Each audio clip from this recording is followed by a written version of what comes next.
Hi guys, तो यहाँ पे अगर आप लोग देखोगे तो ये क्या है, तो बेसिकली ये है मेरा सोलर चार्ज कंट्रोलर। ठीक है, अभी सोलर चार्ज कंट्रोलर के अंदर क्या क्या चीज़ हमें देखने मिलती है। सबसे पहली चीज़ तो आप देख लीजिए कि ये जो चार्जिंग वाला इंडिकेशन है वो चल रहा है, मतलब ब्लिंक कर रहा है।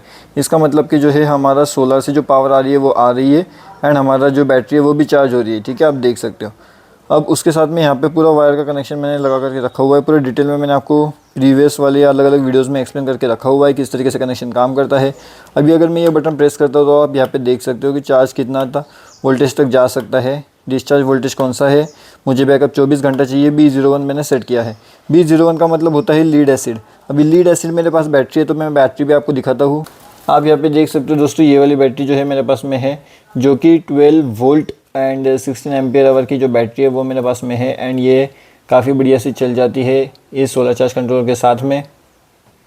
अभी आप लोगों में से बहुत से लोग होंगे कि जिनको ये पता नहीं होगा कि ये कितना टाइम तक चलता है, कितना टाइम तक बैकअप देता है, तो उसके बारे में इन्फॉर्मेशन मैं आपको आज की इस वीडियो में बताने वाला हूँ। मैं आपको ये भी एक्सप्लेन करने वाला हूँ कि भाई आपको बैकअप कितना मिलता है अलग अलग वैटेज पे अगर आप इसे इस्तेमाल करते हो। तो पहले तो आप ये देख लीजिए, ये है सोलर लाइट कंट्रोलर जो मेरे घर के अंदर है। सोलर लाइट जो मैंने लगा करके रखे हुए हैं, अगर मैं इसे बंद कर दूँ तो अंधेरा हो जाता है। ऑन करते ही आप यहाँ पे देख सकते हो कि कितना ज़्यादा उजाला यहाँ पे हो जाता है। यहाँ पे अगर आप लोग देखोगे तो ये है मेरी सोलर पैनल जो मैंने यहाँ पे रखा हुआ है बाहर में। एंड यहाँ पे इससे जो है पूरा करंट जनरेट हो जाता है एंड वो अपने सोलर चार्ज कंट्रोलर में आता है और उसके बाद बैटरी में शिफ्ट होता है। अभी आप लोगों को बैटरी के बारे में भी इन्फॉर्मेशन देता हूँ पूरा डिटेल में। तो ये जो बैटरी है 12x16 आप करोगे तो आपको वैट आवर मिल जाएगा एंड उस अकॉर्डिंगली आपका ये सोलर चार्ज कंट्रोलर चार्ज करते रहेगा। अभी आप देख सकते हो कि 13.6 13.7 के आसपास का इसका वोल्टेज अभी चल रहा है। अब आप लोग पूरा कैलकुलेशन ध्यान से समझ लीजिए ताकि आपको कोई दिक्कत ना आए इस वीडियो को देखने के बाद में। ठीक है, अगर आप लोगों को चलाना है 50 वैट वाला लोड, ठीक है, अभी 50 वैट का लोड आपका कितने टाइम तक चलेगा, तो उसके लिए आपको करना पड़ेगा यहाँ पे 192। अब ये 192 कैसे आया, उसको डिवाइड करना पड़ेगा 50 से। ठीक है, तो आपका जो वैल्यू निकल के आएगा वो आएगा लगभग 3.84 आवर के आसपास। मतलब इतना घंटे का आपको बैकअप यहाँ पे मिल सकता है। अब यही चीज़ अगर मान लेते कि आपको ऐसा नहीं करना, आपको दूसरे इस पे करना है, यानी कि आपको लगाने का है 100 वैट का लोड। ठीक है, अभी 100 वैट का लोड अगर आप वहाँ पे लगाओगे तो आपको डिवाइड करना पड़ेगा 192 को 100 से, यानी कि आपको जो बैकअप मिलेगा वो लगभग 1.92 आवर का मिलेगा यहाँ पे। ठीक है, तो इस तरीके से आप जो है कैलकुलेशन यहाँ पे कर सकते हो। अभी मान लो आपको जो लोड चलाना है वो यहाँ पे अपना लोड का काम रहेगा 150 वैट का। 150 वैट का लोड अगर आप लोगों को चलाना है तो आप किस तरीके से चलाओगे, तो उसके लिए सबसे सिंपल है कि आपको 192 को डिवाइड करना पड़ेगा 150 से। ठीक है, क्योंकि आपका लोड 150 वैट का है एंड आपको टाइम मिलेगा 1.28 आवर का। ठीक है, तो ये कैलकुलेशन हो जाएगी आपकी सिंपल। अब ये लोड है आपका 100% बैटरी कंजम्पशन पे चलने वाला ये लोड है। ठीक है, लेकिन इतना तो आप यूज़ नहीं करोगे तो उसके पीछे का कोई लॉजिक रहेगा।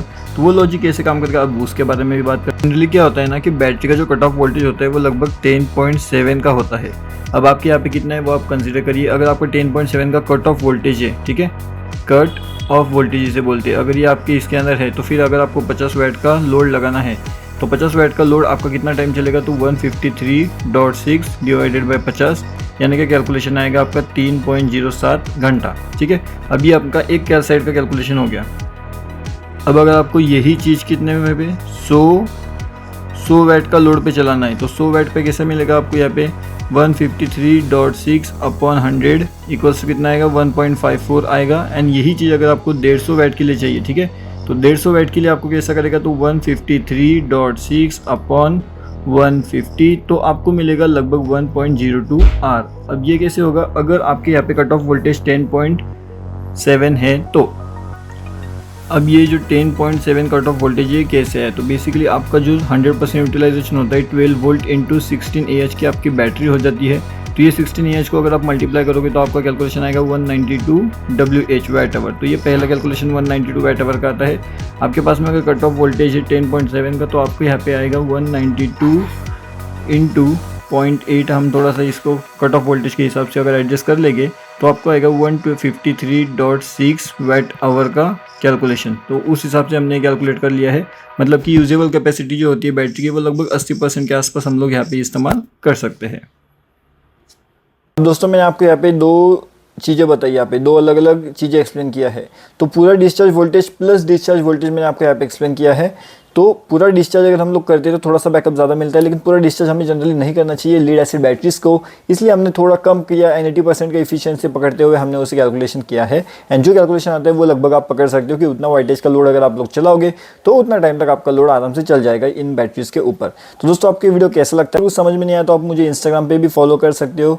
इंस्टाग्राम का हैंडल है @bhushan droid, आपको वीडियो के डिस्क्रिप्शन में भी मिल जाएगा एंड आप नीचे कमेंट करके भी मुझे पूछ सकते हो।